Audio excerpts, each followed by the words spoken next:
Hello বন্ধুরা, আজ আমরা বানাবো কাঁচা পেঁপে দিয়ে স্পেশাল পেঁয়াজু। আমাদের সঙ্গে থাকবেন, ধন্যবাদ।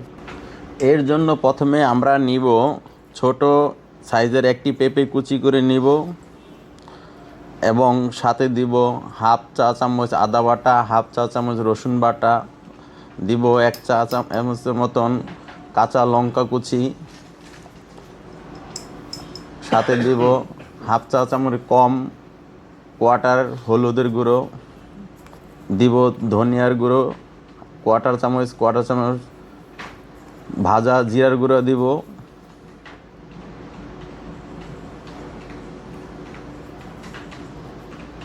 এবং কোয়াটার চামচ গোলমরিচের গুঁড়ো দিব, এবং 1 বাটির মতন পেঁয়াজ কুচি দিব, সাথে সামান্য ধনিয়া কুচি দিব, পরিমাণ মতন একটু লবণ দিয়ে নিব।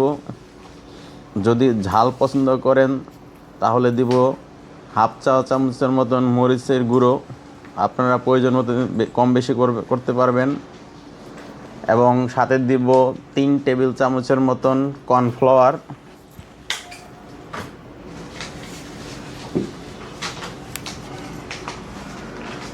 এবং আমরা ভালো করে এগুলো মাখিয়ে নিব। তারপরে এতে দিব আমরা 1 বাটি মসুরের ডাল আদা বাটা করা, যেটা আমি আগেই করে রেখেছিলাম। তারপর সুন্দর করে সবগুলো আমি মাখিয়ে আধা ঘন্টার মতন রেখে দিব, যেন মশলাগুলো সুন্দর করে পুরোটার মধ্যে মিশে যায়।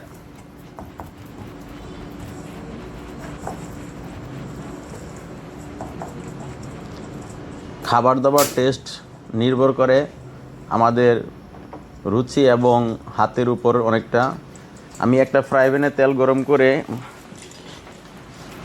তেলের চুলার তাপমাত্রা খুব বেশি দিব না, হালকা তাপমাত্রা আমি পর্যায়ক্রমে সবগুলো আস্তে আস্তে করে ভেজে নেব।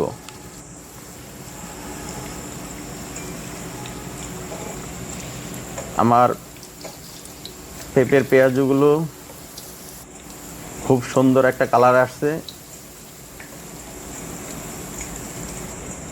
দেখতে খুবই সুন্দর লাগতেছে। ইনশাল্লাহ আশা করি খেতেও খুব মজা লাগবে।